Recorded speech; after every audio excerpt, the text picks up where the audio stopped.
Realms of Peril and Glory will begin after these short messages. We'd like to thank our patrons, Angharad, Caroline Minks, and Maddy Searle, for their support in making this series possible. If you'd like to join them and get ad-free listening, bonus shows, behind-the-scenes production updates, and more, head on over to patreon.com/lightandtragic.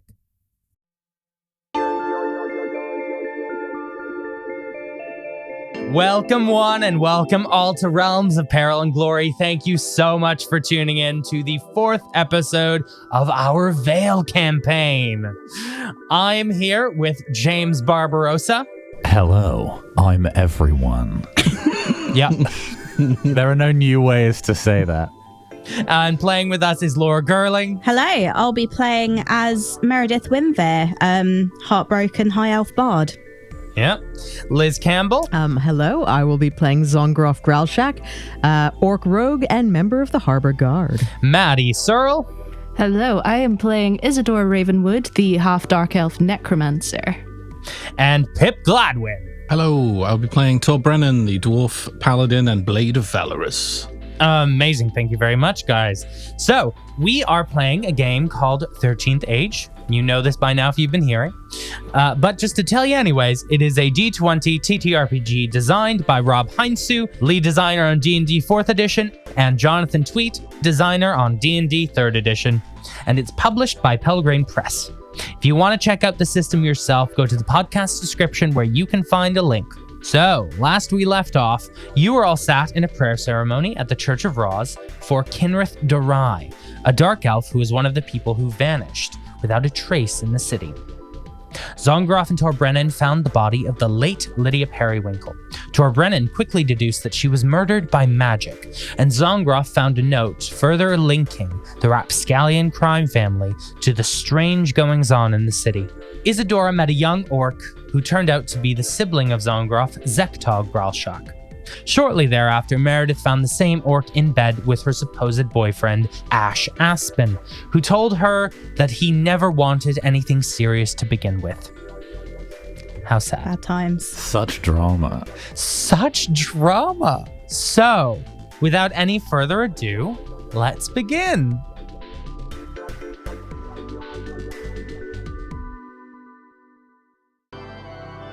From the back of the nave, the organ player gives one final blast. As the ceremony ends, one final chant from the congregation, Verum Kidem.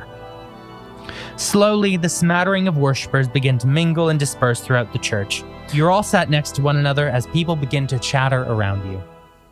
I think Zongroff has come here to, attempt to see if they can learn anything about this missing person. So I think I'm keeping an eye on the crowd just to see if there's anyone who stands out, anyone.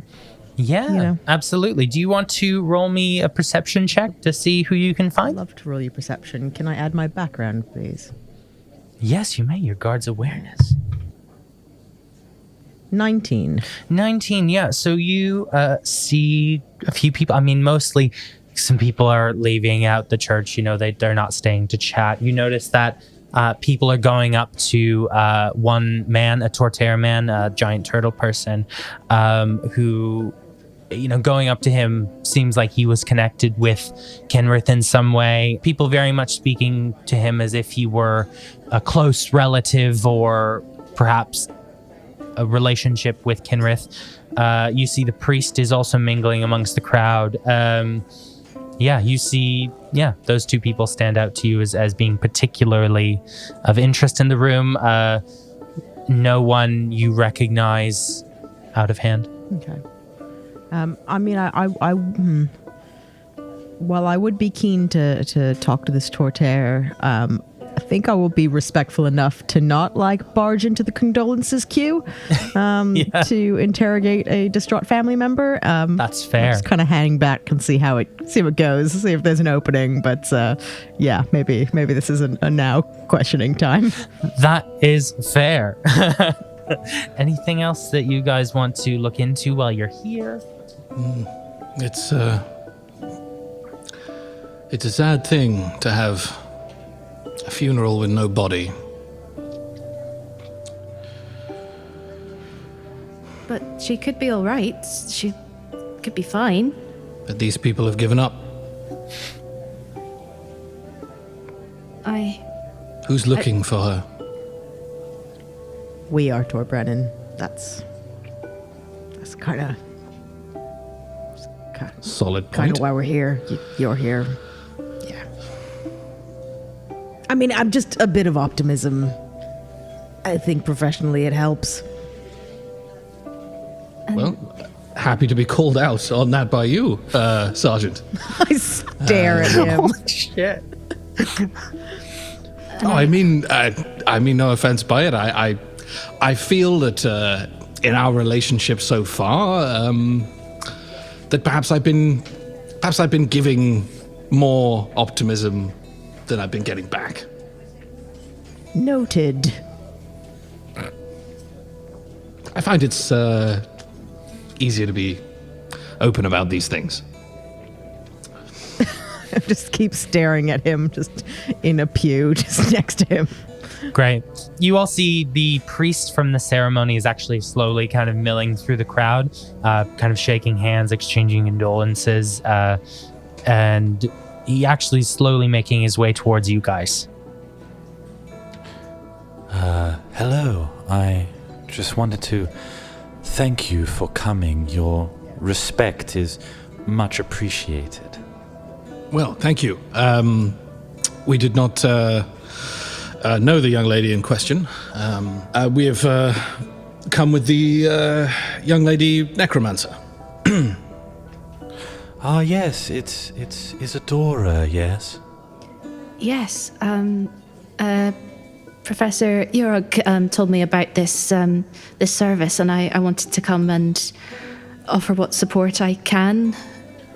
Yes, Urog mentioned that you were a keen study. She suggested you might benefit from our library here at the church. We have an extensive collection of texts about Rhoz and the nature of death on Vael. If these are ever of any interest to you, please don't hesitate to come and find me. Oh, thank you. That sounds amazing. I have so many questions about so many things, and while the library at Rhoz is amazing and there's so many great books, I still have a lot of questions that I need to be answered, and thank you so much. That's really kind of you. Of course, especially for a young talent such as yourself. I think it's important that everyone in the community takes part in fostering your creative mind. Thank you. Of course. I haven't really mastered my abilities yet, but hopefully with time I'll get there. Oh, all things flow naturally in this world. As all life is born and grows and develops, all life eventually comes to Rhoz. There is much time in the middle where I feel we should all do the best that we can and live life to the fullest. And Sir Dwarf, it's actually been a long time since we had a dwarf join our congregation. It's quite an honor. I am proud that the very fact of my species brings honor to you, sir. It has been a long time since I set foot in such a place. Any kind of church or cathedral. Well, all I mean is that the dwarves of New Harbour have this resistance. There's a natural, of course, idea that Rhoz, being a god of death, is some evil, tyrannical deity. I feel that creates a natural a distrust between communities, but that couldn't be further from the truth, and I'm glad to see such a soul as yourself here. Well, I simply come out of respect for the young lady in question, and of course my partner here, and I gesture to Zongroff. Yes, it is a strange thing. Any mention of a necromancer in my prior life before coming to this city would have been met with the edge of my sword. But Well, yes. this young lady seems charming and sensible and a little strange, but aren't we all, in our own ways? We wouldn't want that to happen, and I'm glad that more people are starting to broaden their mind about these things. Well, practical experience, sir, I think is the issue here. Of course. We fear what we do not understand. Naturally.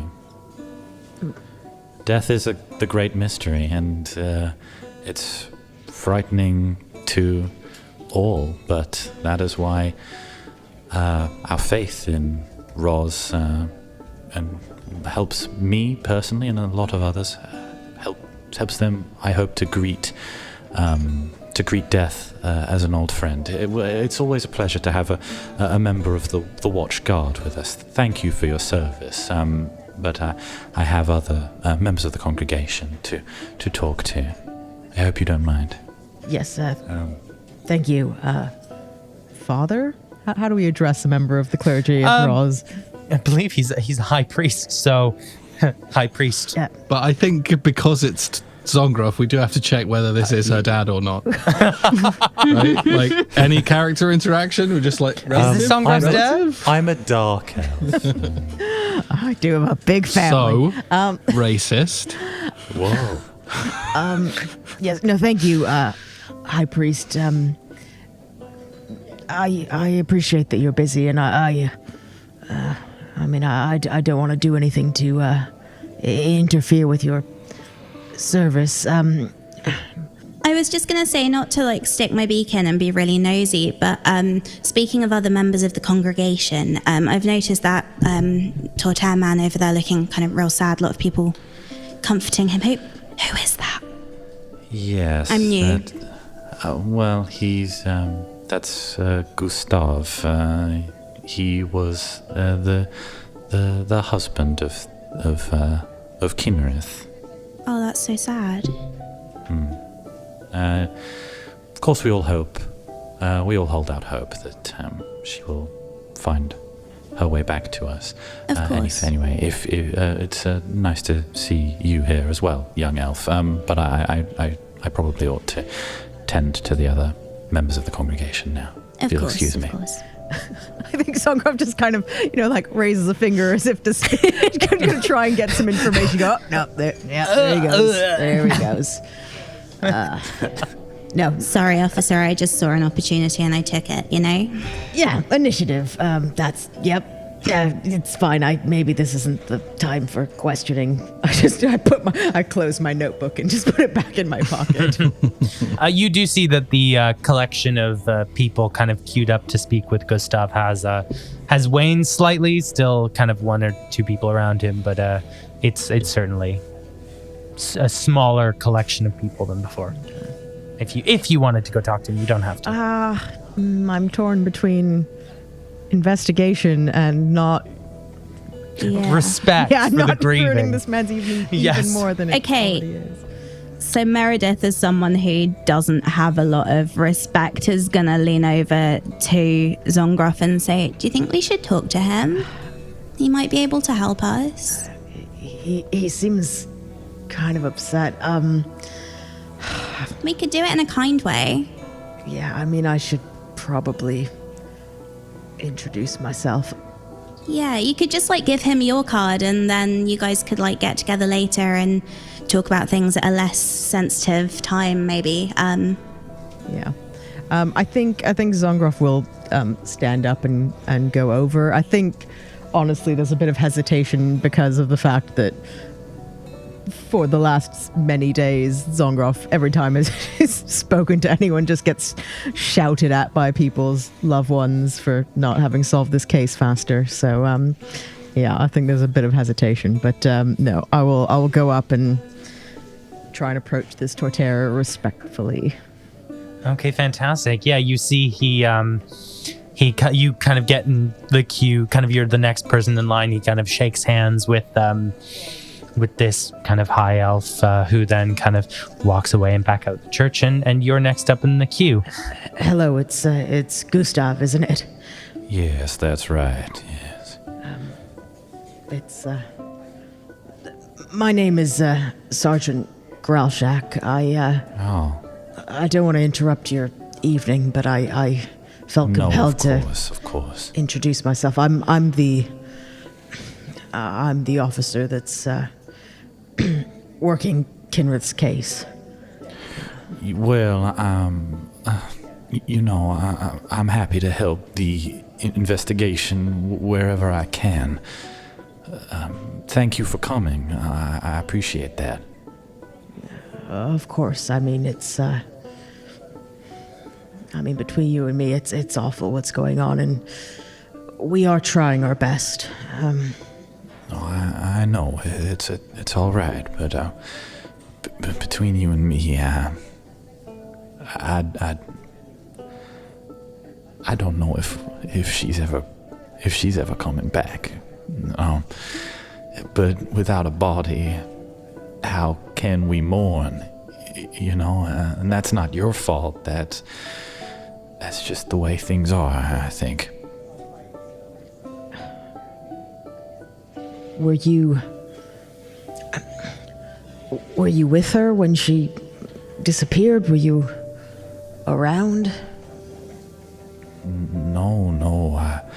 I was with our children at home.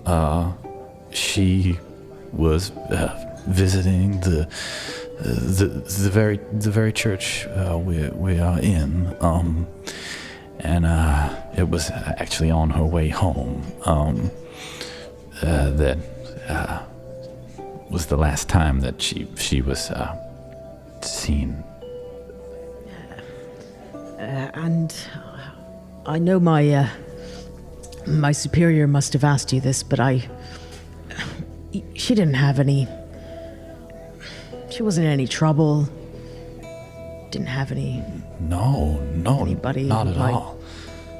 No, she was a beloved member of this church, of this community.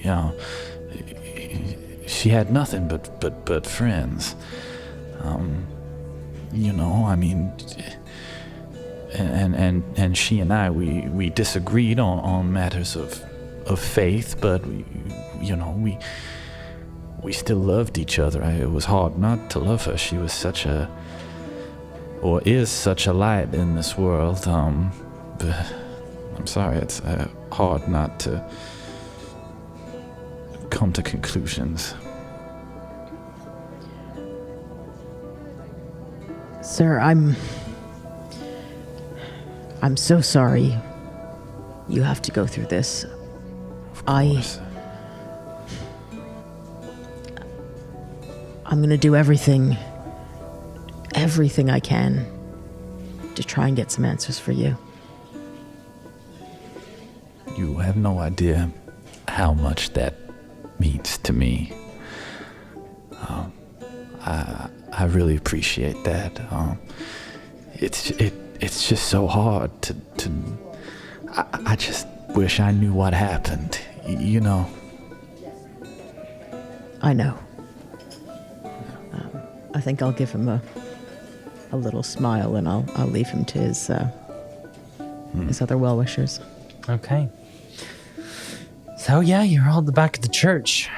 And Zongroff comes back after speaking with Gustav. You see, just looks very sad, and he's all on his own now and grabs his things. The priest comes up and rubs his shell and takes him to the back. I think while Zongroff was talking to Gustav, I might have just gone up to the altar and knelt down and just taken a moment by myself to ponder some things, but not very long, just about a minute, and then I'll return back to the group by the time that Zongroff returns. Okay.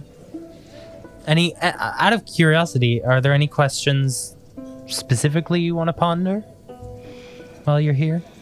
I think I'm thinking about both. I'm both thinking about the disappearance of Qinrith and what that means and how that might link to the visions we've been having, but also I'm wondering about, is this idea that I'm some kind of representative of Rhoz on Earth, is this really the case, or am I just the incarnation of some evil necromancer that came before? Even though I want to believe that my power is something positive, I'm not sure if I can trust myself. Nice. Could you roll me whatever your magic casting ability, could you just roll me that and add a relevant kind of death-based background? Alrighty. Death-based background. I rolled a natural 2, which Okay. makes a 7. Spicy. And I don't think any of my backgrounds directly relate to death, apart from maybe my herbology background, so I'm not sure if that works. I don't know if that's going to directly apply.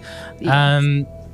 Isadora, you feel an abundance of nothingness come back at you from your search.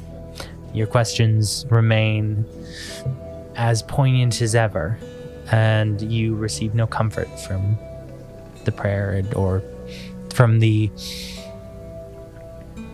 seeking of wisdom.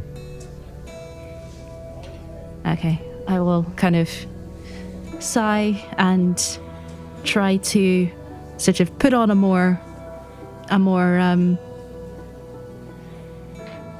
a less melancholy affect and try and return to my friends as if everything is fine, when inside I'm not so sure that everything's fine. Okay, great. Maerydyth, could you roll me a charisma check or a wisdom check, please, with a background? Maddy, could you roll me a charisma check with a background, please? So what am I doing? Sorry, wisdom or charisma? Wisdom level wisdom. background and charisma level background. I got 20. And I got 16. Okay. Maerydyth, yeah, you see Isadora come back, kind of put on a good expression, and you don't think anything's wrong. You all come back together at the back of the church. It's getting late. So, what now? Well, Sergeant and I have, well, at least one lead to follow up on. Yeah, I'm gonna go back to the office and take a look at to find out anything I can on the rapscallions, on Sael. We got. Yeah, I'm Torbrennan, you should go home, get some rest, and Yes, and as should you. I don't think I could sleep right now. I'm just. All right, but an attempt. I'll think about it. All right. Maybe we should have a sleepover. That sounds really fun. Just to make sure we all get some rest, just for that purpose, not because I'm feeling really alone right now. I was thinking of hitting up the library just one more time today, but yeah, I'll come gonna- library it up. I've been, I love books. I love Yeah. book. Yeah, we can come be my study buddy. Okay. I should Okay. I should return to my superiors. It is, so I will just say to everyone, it is quite late. You can absolutely go do these things. But yeah, it is getting quite late, and if you guys kind of do too much, you may start rolling at disadvantage because it's been a long day. Perhaps we should take care of whatever business we have to take care of and reconvene in the morning tomorrow. Yeah, sounds like a good shout. Also, don't forget, tomorrow night, open mic night at Cafe Pirelli. I'd love it if you could all be there. I'm so excited for that. It's going to be really fun. Yeah, maybe. Open mic night. What is that? You know what, Torbrennan? I think you would love it. Oh, well, And I think you'd love it, Zongroff. I've got some work I should probably do. Well, I mean, it's a coffee shop as well, so you could always like bring your work along and just chill out and enjoy the vibes while you get on with your work. And like, think it will like be inspiring for you. Maybe you'll like end up sort of solving. Maybe you'll crack the case tomorrow night. I think Zongroff just stares into the distance, like wistfully dreaming of a moment where she actually solves something. But I mean, if you don't want to, I guess that's cool. Like, I don't care. My melancholy southern turtle has broken Zongroff. Everyone's heart. I was gonna bummed say, everyone I'm out. feeling pretty like down right now. Yep. I mean, you know, you go to a funeral for a missing person. That's depressing. Yeah. Yeah. I'll sort of like, while Zongroff is kind of wistfully looking wherever it is that she's looking, sort of out the corner of my mouth, just kind of, well, regardless of what you may or may not think, we're all sharing the same visions. And there's no getting away from that. Yeah. Get some sleep, why don't you? And I like pat her on the calf. On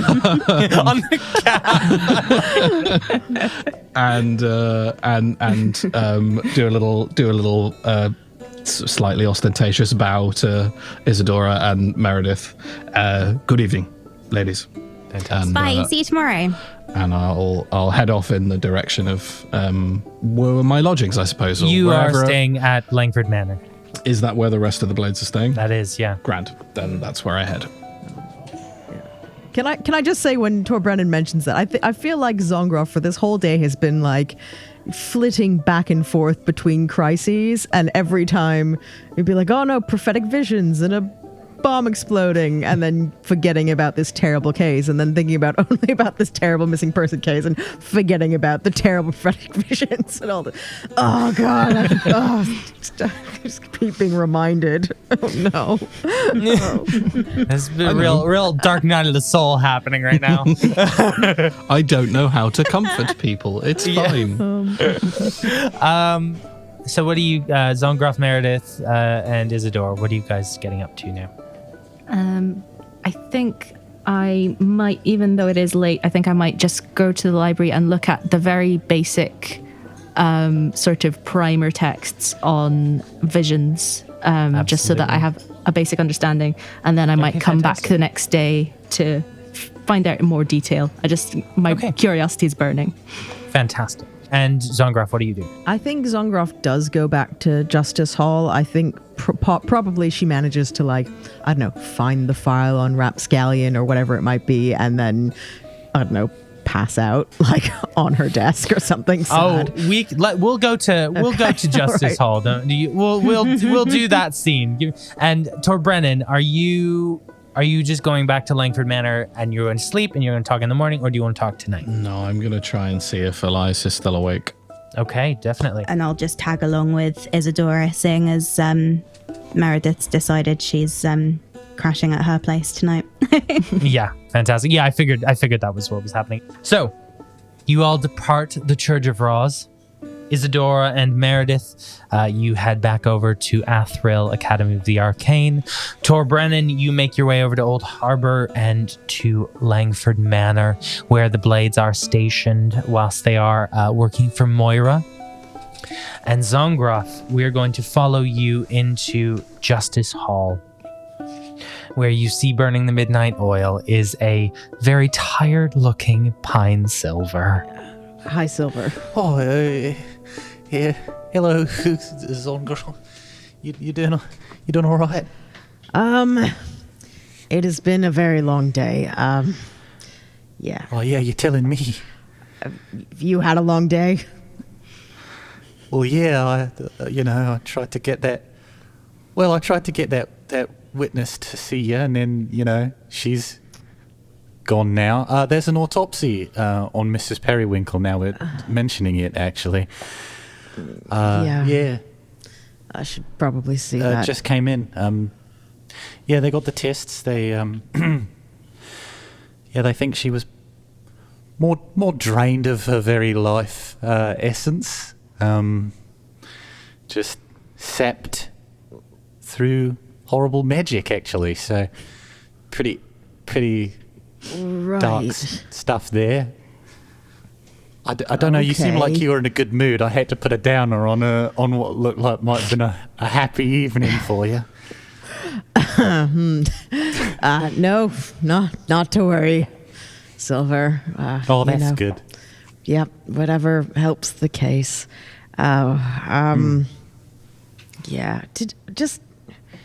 You met Miss Periwinkle this morning. Did she? Yeah. Did she say anything? Did she seem worried? Did she? She was an energetic lady of her age. Full of really life. Did seem quite full of life. Yeah, great. Full of delicious, sappable life. She was more cross, actually. I think I don't know what she was cross about, but she was kind of cross. Wanted to talk to a member of the watch about some information she had. Of course, I guess we'll never get that lead now. Yep, that all definitely didn't go to plan, did it? No, she got a bit impatient and just sort of left. You see Pine's eyes kind of like start to close, and he kind of just almost hits his head off his desk. He's so tired. Oh, gee, just long hours here. Shouldn't you be certainly not avoiding any home life problems I'm maybe having? Right. Yeah. Sorry. You you mentioned that. Yeah. Actually, my dad really. He's been giving me a hard time for the last. I want to say decade. Someone give this man a hug, please. But no. Actually, it's really nice that you asked about it. I actually have a long story about that. So actually, it's really been, I just kind of hold the autopsy report and just look at this elf, trying to weigh which dream I'm crushing. I guess it was ever since my mum left that I disappears into the background. Yeah. Pine just fades into the background of your attention. Yeah, you have the autopsy report if you want. I'm going to do that thing where you're like pretending to listen and then kind of keep glancing down to just try and read it a little bit. Yeah, so what you read in the autopsy report is she was drained of her life force entirely. That's awful. Very powerful magic would be required to do that. It essentially just drained the energy from her body. Right. And that caused her heart to stop, catastrophic organ failure, et cetera, et cetera. What is worth noting is that they think it was a painless death and that she died peacefully. So... They also, from investigating the scene, found that there was no forced entry into the house. So corroborates your theory that whoever she let into the house, she let in willingly. Right. Well, Silver, I'm very sorry to hear that, and but it sounds that you've got. It sounds like you're processing, and I think that's good. Oh yeah, well, my mum always said it was important to process these things. It was an important lesson she taught. I think that's what she's doing these days, is processing a lot of stuff. Well, I want you to know, and I do mean this, that if you ever need someone to talk to, I'm always there to listen. Oh, I'm so sorry. My speakerphone is going off. Yeah. I'm so sorry. I actually thought we were talking right now. Okay. And we are. And I remember that. Great. I do care. I just need a friend. Would you like to make your way to the archives, Zongroff? I feel terrible. I just, for the record, I feel terrible, but there's like actual murders going on. Yes, you walk into the archive of the Harbor Guard. It is a messy, messy, messy room full of papers and boxes of evidence and everything. You see a couple watch officers are kind of looking around. You see down far end, you see your friend Penny Thistle's kind of looking at stuff, kind of look exhausted. You can have a look at whatever you want. See if you can find something. Yeah, I mean, I assume based on the notoriousness of the rapscallions, there'll be a file on them. Or a box. You'd be several surprised. Boxes, I was going to say, from what you know about the rapscallions right now, in terms of what you can expect to find in here, is that there are several boxes of documentation about them. However, because this isn't the best kept place, those might not all be in the same place, and they might not be in the same place as they were before. So you'd be welcome to have a look, see what you can check out and find if you want to roll for it. If one of my friends is here. Yeah, Penny's in the back. She's yeah. looks like she's doing some research herself. She's kind of pulled up at a table, kind of got some papers spread out on the table. Okay, I might see if I can leverage some help.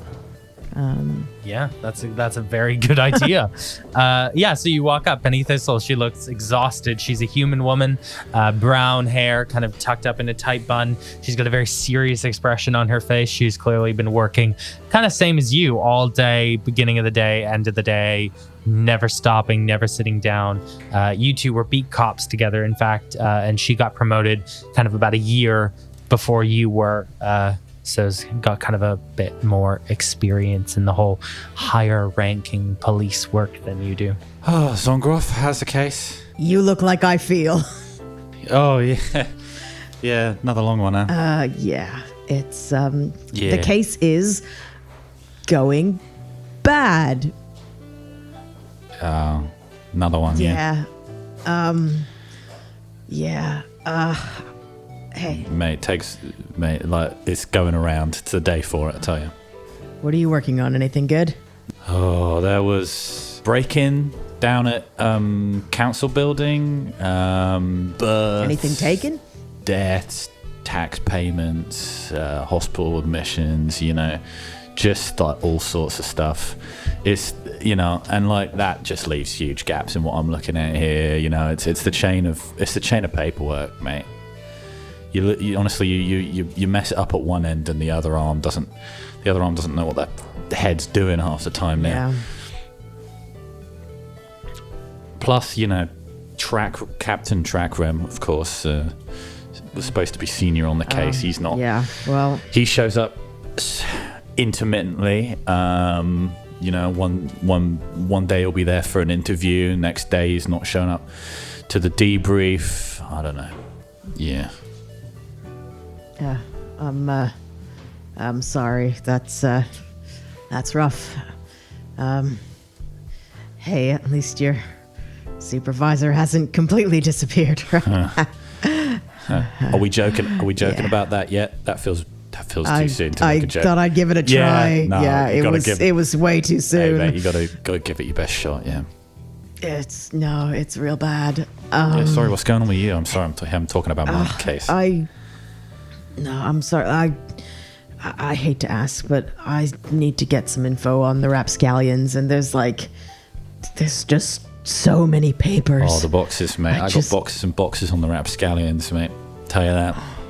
Any chance you could just give me a hand for like 15 minutes? Help me look. Oh, yeah. Honestly, you'll be doing me a favor, giving me an excuse to put this one down. No, I'll help you go through the boxes. Don't you worry about it. We'll see what we can dig up. Thanks. I will owe you a drink. So can you please roll a perception wisdom check with a relevant background at advantage? One was a natural one, so we're going to put that aside. 17. Yeah, you go through the files and the records that the Harbor Guard keep on hand, and everything it's kept in boxes and pages and everything. And there's records going back more than a century. This is an old institution that is just flooded in its own back catalog, right? And the rapscallions likewise are a crime family that go back centuries. So you get turned around, and you start looking in the O section for organized crime, but then Penny points out that actually the rapscallions are filed under F for family, not just C, O for crime, organized instead of the exactly. Bureaucracy. So you go through and you kind of pull out a thick stack of papers. It looks like it's going to take you a while to read them. You can read them tonight if you want, or you can wait till the morning. It's up to you. Nice. Curveball, can I like roll Constitution to see how tired I Roll am? Constitution, yeah. I've rolled a natural 19, so I am staying up and reading some papers, kids. All right, Zongroff, you are adrenaline out the wazoo. It's the guilt. It's the powerful guilt. It is the power of guilt. You see there's a coffee machine in the back of the room. You stack like the grossest police station coffee you've ever tasted. Why is it chewy?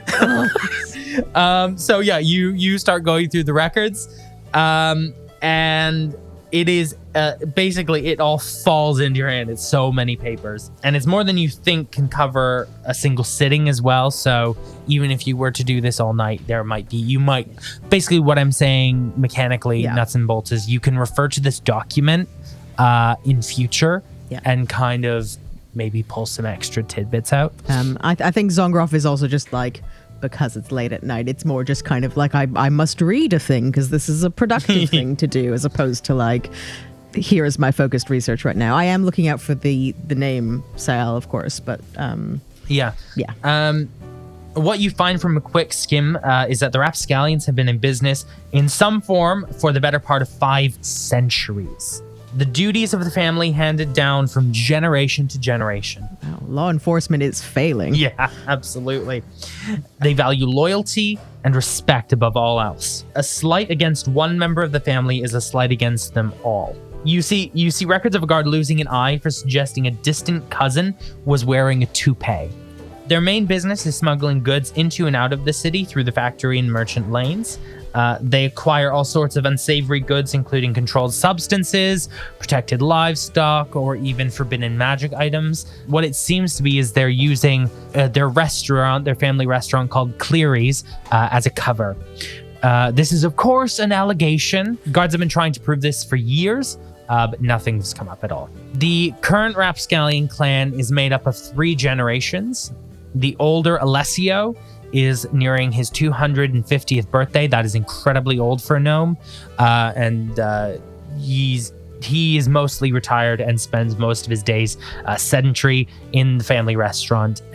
He is the last surviving member of his generation. His son Franco has taken control of running the businesses. His generation has been known for streamlining and making it a very slick and focused operation. There are fewer lavish parties with criminals flaunting their ill-gotten gains and more focused precision. They grew in turn with the guard. As the guard became more precise, more focused, they became more precise and more focused and learned how to hide their operation better and better. Franco is well aware that he now has to contend with even more global scale of trade, and he's focusing on building their empire beyond New Harbor. So they're expanding a bit like Disney. Franco has 3 children. That's Leo, Vincenzo, and Alicia. Vincenzo has taken the lead as Franco's right hand. Alicia is Franco's enforcer and is the most feared name in the underworld. A criminal would go to bed dreading a visit from Alicia Rapscallion. Leo is the least involved in the business as far as your documents are concerned. Every documentation of him is from arrests where he was with one of his siblings. and he's never been prosecuted for anything.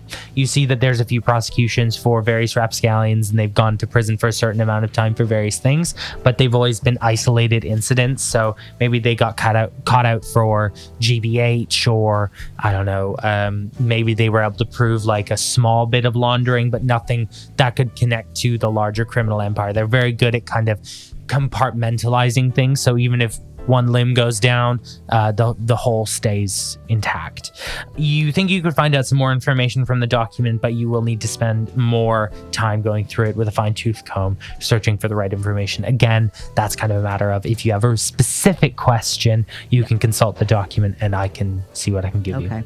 And nothing on Searle? No, you see nothing on Searle. Okay.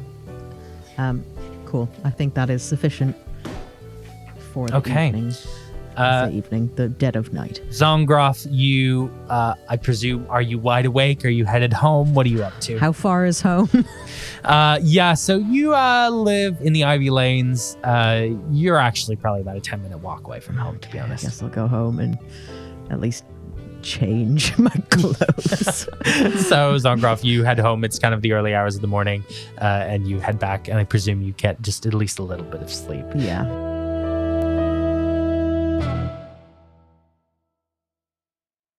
We'll then move back in time slightly, and we'll see where Torbrennan was this evening. So Torbrennan, you open the door to Langford Manor. It's quiet. The butler's not around. You get the sense that everyone's in bed, but you do see, as you walk past Elias's door, that there is some candlelight still flickering under the door.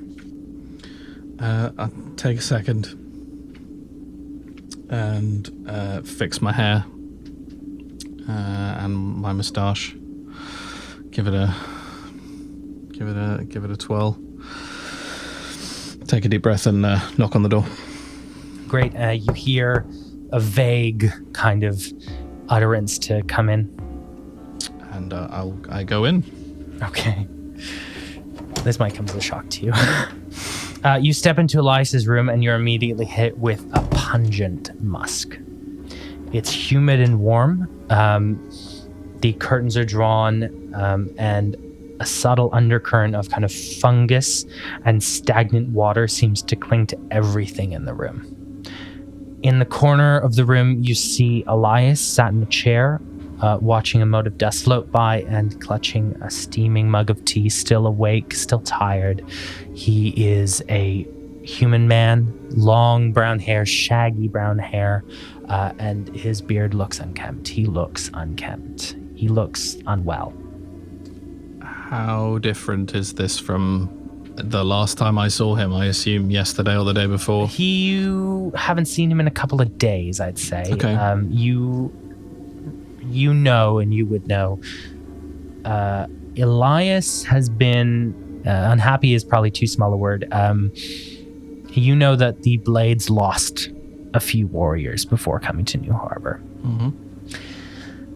You maybe didn't understand the extent of his depression until this moment, but he is struggling, clearly. And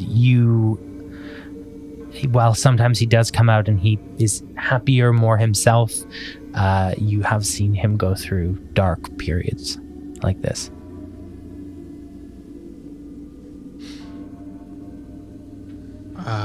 Okay. I take my sort of unbuckle my sword from my belt and sort of lean it close to the door, and I'll head over and sort of put a hand on his shoulder and get his attention. Torbrennan, it's good to see you. How are you doing? Doing well, sir. Doing well. How are you? I'm all right. Tell me, do you often miss home? Honestly, sir, no. I think about it. I think about it often, but No, I don't. I don't miss home. It's a strange thing to say out loud, but I prefer to think I don't have to miss home because my home is the Blades. Of course. I'm glad we've made a home for you. I only wish I could say the same about myself. Did I ever tell you about my home? I'm sure you've told me before, sir, but I'd be happy to hear the story again. I'll pull up a chair. My parents sold goods to the men who watched Rosgard.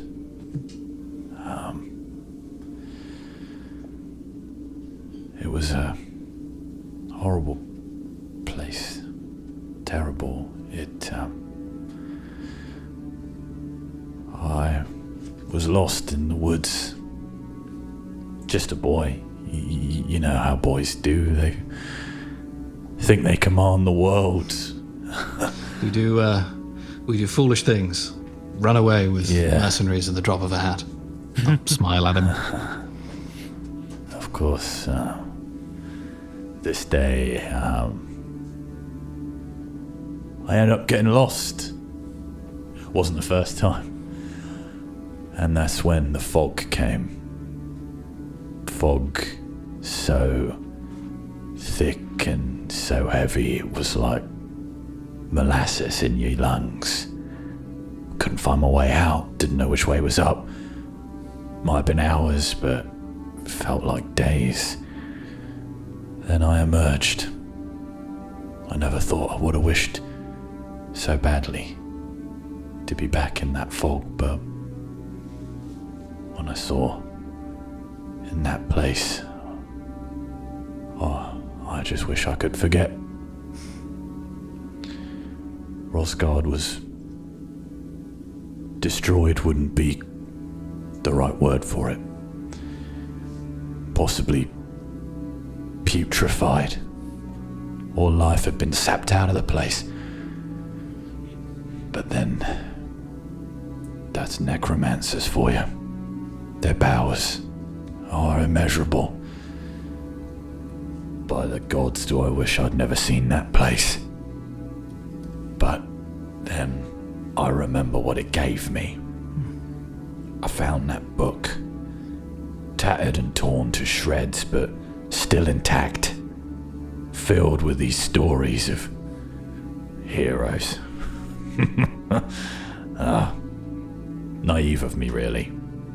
But Valorous spoke to me that day.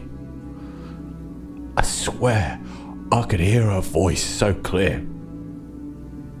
I hope I've done her justice. I hope I taught the Blades well enough. Been a fine job you've done, sir. Not fine enough lately, I know that. You don't need to lie to me about it. I know I'm not myself since, Gwen and Wendell and... Anyway, I just wanted to see how you were doing. I just wanted to know how you were doing. Make sure you were all right. Well, the city is a strange place, filled with strange people. But there's a lot of good here, and shades of grey, though, sir. I suppose I was hoping things would be a little more black and white than it appears that they are. It's odd, to say the least. It is an odd place, this city. But if you're going to survive here, you have to remember that your heroism starts at home. You have to vanquish the evils within you, within all of us, before you can vanquished the evils before you. Keep that in mind when you're in this place. We carry our own prejudices, our own fears. They can colour the world we see, sometimes for the better, and sometimes for the worse. Do you understand? I will try, sir. I swear that. And, Torbrennan, I just wanted to say I'm sorry for how I've been. I feel like I've been letting the other blades down. Sir, I know little of this, but as I understand it, you must allow yourself to grieve. It won't end if you continue to punish yourself for it. I know, but it's not fair on you or Croc or I feel like Rose may as well run the place these days. Yes, well, and frankly, sir, to hell with the rest of us. You lost people. It's okay to acknowledge that.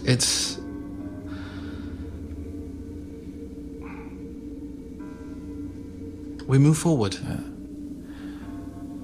Yeah, I suppose we do. It's good of you to say, Torbrennan. I hope you're right. Is there anything I can help with? I don't necessarily want to trouble you with the facts of the case. I was partnered up with a sergeant. Yeah. I know. I heard that. Yeah. Very, very intelligent woman. Terrifying fighter, if I do say so myself. She seems to have considerable weight on her shoulders. This whole missing persons mess seems to have come right down on her and nobody else. I'll do my best to help her as I can. My unique set of skills, which I'm sure she will come to appreciate at some point. I'm sure she will. You bring a lot to the table, Torbrennan, and I know that it's your value that will help her help carry that weight. In your time, sir, and this is going to seem off topic, but I promise it isn't. Right. Have you had visions or prophetic dreams? Any I know, communication from Valorous herself or more otherwise? Visions. Yes. Visions are a funny thing. Visions of the future are often used in tales to foreshadow dreadful events, to show the hero the grave consequences that could befall them or someone they love, but they can deceive too. The visions are not set in stone. They can so often mislead a hero to cause the very things they feared if they allow the fear of these consequences to manifest in their heart. Heroes often end up sleepwalking into their own demise by following visions that they don't understand. And I have to tell you how funny it is that you should come to ask me of visions, because I had a vision once, you know. Oh. May I ask, of what? I saw you, Torbrennan. Nothing more than an old miner's boy, but I saw you. You were the hero. Our hero. You see Elias's eyes fill with just this shallow well of tears, and he kind of stares into a past that seems so far away to him now. And he smiles at you. And he kind of grabs his mug of tea and stands and thinks he's done for the night. Is he? How is he on his feet? Is he steady? Is this just grief rather than sort of infirmity? Roll me a perception check. Yeah. I'm not great at these. It's actually 16. You don't think he's enfeebled. Okay. He seems slightly unsteady, but no more unsteady than someone who's exhausted and very clearly mentally unwell would be.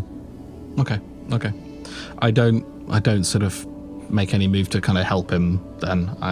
That's fine. I need to lie down now, Torbrennan. I'll see you soon. Of course, sir. Yeah. Yes. Thank you for your time. Thank you for visiting, Torbrennan. Yes, but perhaps we should speak of visions again when both of our heads are a little clearer. Yeah. That'd be good. That'd be good, son. And I will, I haven't actually worked this out. Maybe I should. I'll put my right fist up to the left half of my chest and little bow. Fantastic. And take my leave. Wonderful. It's turned out to be a very sad episode. But that's good. Bit of a bummer. The japes, Zach. Yeah, really high energy. And then episode 4 is just like, and now we're sad. Fantastic. And I presume you go to bed for the night? Yes, I obviously take my sword as I walk out, shut the door quietly behind, walk to my quarters, get sort of changed out of, this plate armor I've been wearing all day.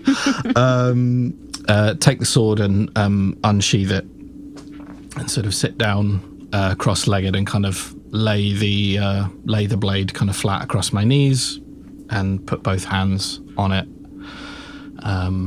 and just quietly, I guess I'm just sending out a question, just sort of a prayer to Valorous.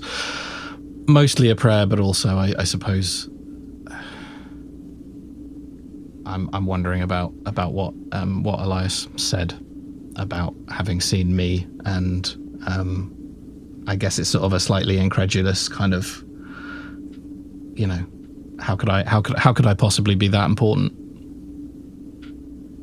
Fantastic. Can you do me a favor? Yeah. Can you roll me a d20 with just charisma level? Sure. That would be a 14. A 14. Fantastic. Thank you. I'm just going to bank that for myself. Thank you very much. You're welcome. Okay. Sometimes you got to bank a 14. Sometimes you just got to bank it. You just got to bank it. I'm just thinking about how I want to feed that back to you. Okay. Thank you very much, Torbrennan. You go. And then I go to bed. You go to bed. Of course, you may regain that 1 hit point. Yeah, boy, back up to 54. We're then going to move over to the Athril Library. And again, you arrive at this fantastic pillar of knowledge. It's much emptier at night. You see there's a couple students who look very over-caffeinated. As always, Madame Trowell is not at her post tonight. She doesn't work all night. You can see there's a night librarian kind of walking around in the background. You've never met this person before. You don't know who they are, but you can see someone, officials somewhere. I was wondering now, what are each of you looking for right now?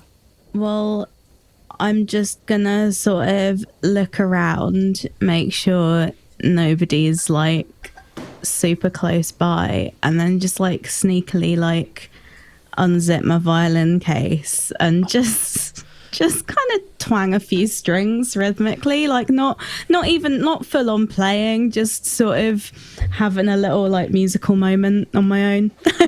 Okay, can you roll me a dexterity check?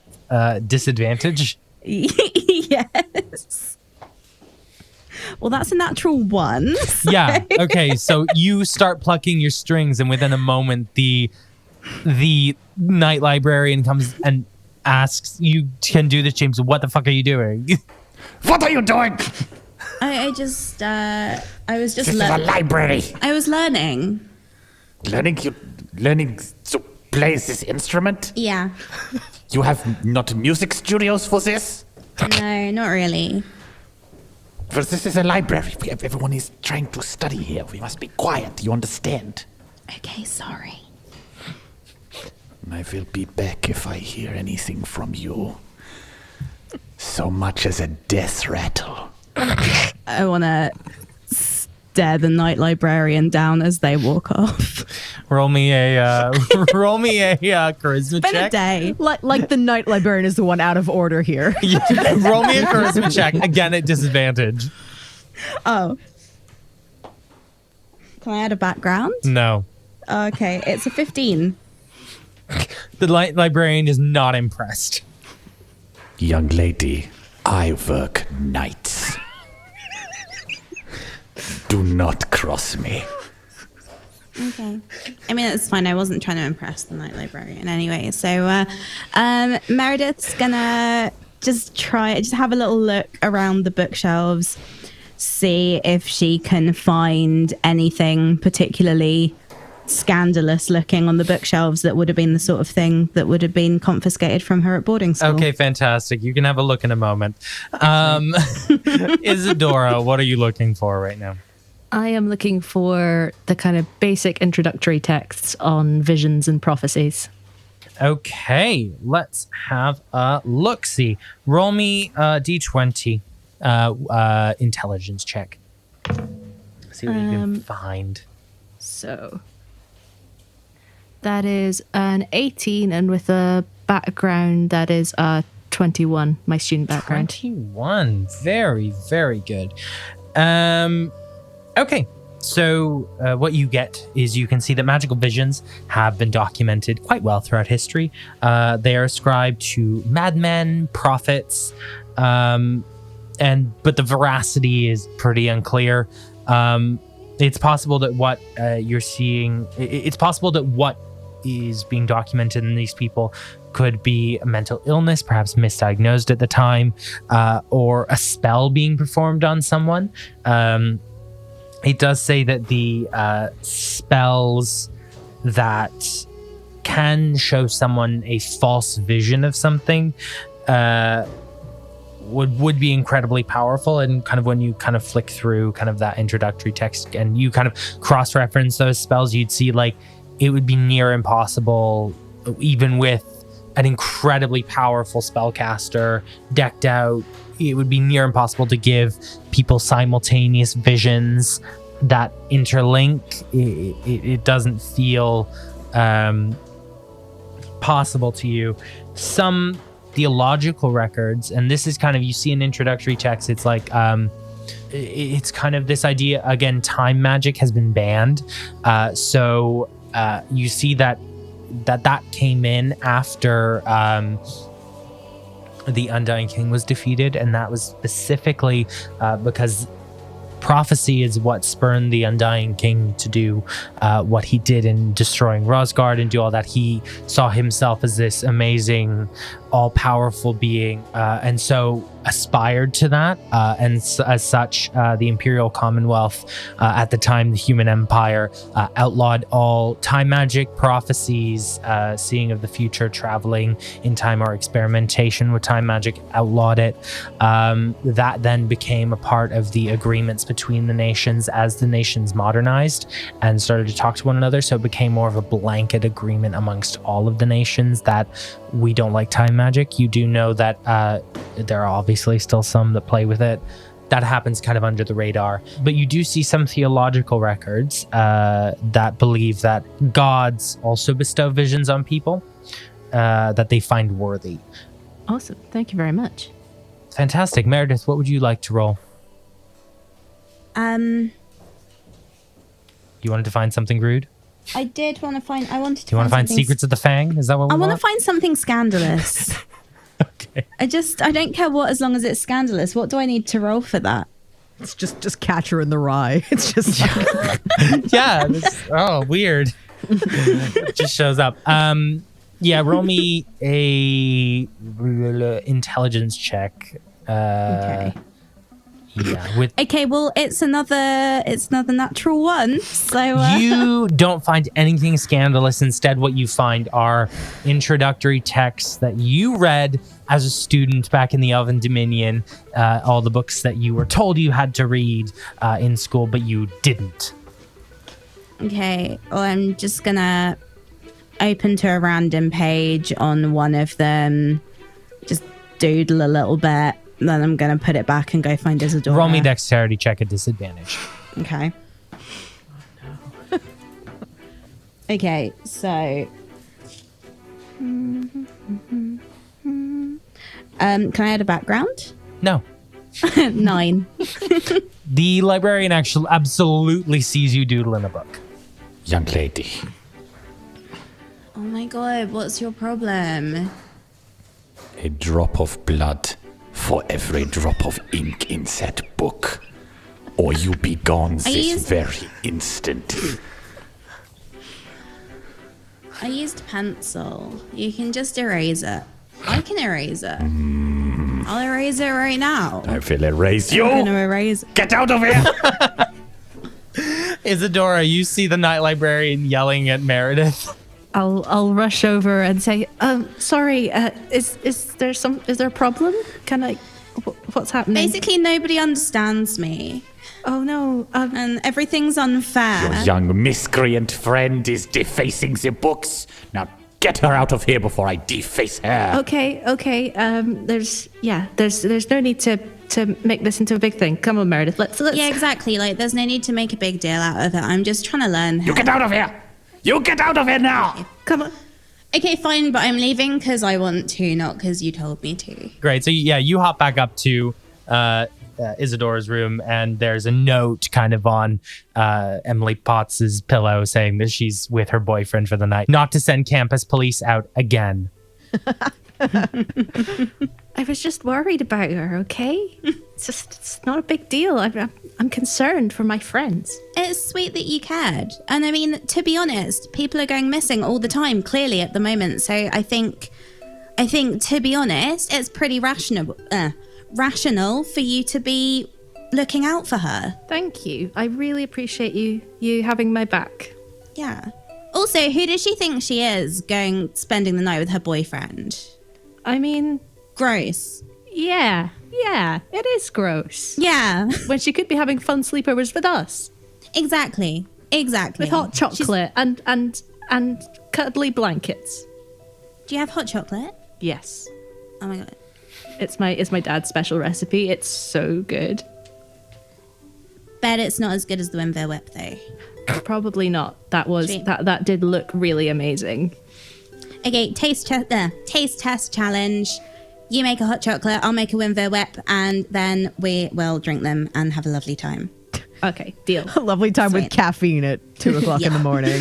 Okay. Yeah. Yeah, it is like essentially like midnight right now for Okay, you cool. guys. So you're welcome to do your taste test. I'm not. We gonna could make leave you it roll till for tomorrow. Yeah, I'm not going to make you roll for a taste test. Just make a decaf Winvir whip. Like, No. That's Okay, not sorry. how the Winvir Don't whip be works. disgusting. sorry, I don't know anything about coffee. Are you guys gonna hop to bed? Yeah. Yeah, I'm just gonna sprawl on Emily's bed. Just give no fucks. You know, she's just not using it. So, you both fall asleep, and your sleep carries you through most of the night. Thank goodness. Zongroff and Torbrennan, you are both much the same, I would hope. Hopefully having somewhat of a sleep despite the late nights and thoughts rolling around in your mind, but you do finally end up going to sleep and getting some shut-eye. That is until your minds start to stir towards the early hours of the morning. Your pulse quickens. You see the visions of the city once again in ruins. Torbrennan, you feel echoes of the story that Elias told you about Rosgard. The city destroyed by the Undying King, the infamous necromancer from the stories that you've read so well. You feel a cold shiver of undead around you. Maerydyth, you can see the ruins of the Ivy Lanes. It is little more than a crater in the ground, an origin point for whatever happened here. The ground feels putrid and hostile. Zongroff, you can see a figure you recognize. The stocky and gentle Turag Ironbone stands before you and quickly darts in an alleyway. What do you do? I follow him. You recognize that you are in the alleyway that Lydia Periwinkle described in her journal. The alleyway where she saw Ironbone vanish along with some rapscallions. As if called forth by this memory, two spectral gnomes appear at the far end of the alleyway and begin to skulk after him, passing through you. The transparent Ironbone turns to see the rapscallions coming towards him and reaches out his hand. One of them pulls down their hood, and you see their face twist into a grimace as they shake his hand. And the two men begin to speak. Roll me a charisma check, please, with a relevant background. 15. That is exactly the DC. Nice. These two are clearly not friends, but they clearly need to speak with one another. There is no hostility in their faces, but resentment at having to be there. Then, after a moment, they separate, the rapscallions returning from where they came, and Ironbone continuing down the alleyway before turning and walking away unharmed. Isadora, you start in your dream and break into a cold sweat as you hear the voice of your father, Athen Ravenwood. He calls out your name and sobs. What would you like to do? I'd like to try and call out to him and say, I'm here. He calls back as much as he can, and you think you know where he's going to be, but it comes from here, it comes from there, it's all around you, until suddenly he is right behind you. I'll turn around. You turn around and see a vision of your father. He looks distressed, and he looks younger than when you last saw him. You then feel a prickle along the back of your neck. Someone else is behind you. You turn, and you see the shape of a woman. It's familiar. You can feel the distant memory of someone you knew once. You feel their warmth, and you feel their wrath. On the figure, where the face should be, you see nothing. It's been so long since you've seen this person that you've forgotten their face entirely. You know in your very bones that this is Felicity, your mother. The faceless Felicity twitches, her whole body convulsing, before she lunges at you, throttling you. You scream at the top of your lungs and sit bolt upright in bed. Maerydyth, you start awake as Isadora shrieks. What, are you okay? Did you have a vision? What happened? I'm sorry. That was a lot. That was, I think that was worse than the other ones, but I'm not really sure why. I saw my dad and he was calling for me and I couldn't find him, but then I turned around and my mum was there, but I couldn't see her face, and I'm sorry, I'm probably not making much sense. No, let's get you a hot chocolate, okay? Yeah, that sounds good. As the first light of morning breaks, Isadora and Maerydyth go forth and make the most delicious hot chocolate they ever could. Sadness seems to reign supreme in this city, and tonight is no exception. As our characters attempt to claw back every last shred of memory about their fading vision, we will end our session. Can our characters interpret their ethereal dreams? Find out next time in Realms of Peril and Glory. We'll see you then. Hey guys, can you let us know where we can find you all? And I'm going to start with you, James. Hi, so you can find me at Barbarossa Phone on Twitter. You can also check out Zach and my other podcast, The Orphans. Just search Orphans Audio in your podcatcher of choice, or The Orphans in your podcatcher of choice, and you should be able to track us down. It's a great time. It's a sort of dark sci-fi drama, very character driven. Maddy, where can people find you? You can find me on Twitter at Maddy_abstract. And you can also find out about my personal podcast projects at snazzytapier.wordpress.com. And I also guest as Claire in Y2K audio drama, so you can search on the socials and the podcatchers for that. Woo! Pip, where can people find you? My social media presence is as empty as my cold heart, but I can be found popping up in various wonderful podcasts. The Orphans, Wooden Overcoats, Victoriosity, and I'm sure lots and lots more. Liz, what have you got? I can be found on social media at Liz X Campbell. I don't tweet much, but maybe if you tweet at me, maybe that'll encourage me to do so. And hey, if you want to tweet at Pip, send it to me, and I'll pass it on through that carrier pigeon that we have between us. Fantastic. I love promoting this messenger by proxy system. Just like in the game. Oh my God. Torbrennan doesn't have a phone, and people have to call. I'm not playing a character, James. Oh no, it's all gotten too real. The veil's been lifted. And finally, Laura, where can people find you? You can find me on social media with the handle @ByLauraGirling. It's mostly illustration. And likewise, if you want to contact Pip, tweet me and I'll send him a handwritten letter.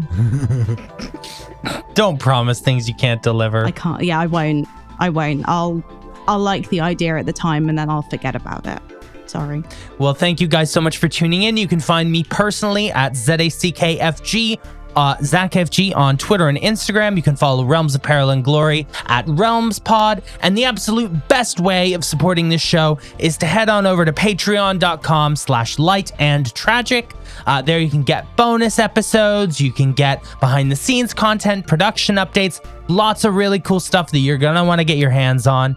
And thank you so much for tuning in, guys. We will see you next time. Bye. Bye. Farewell.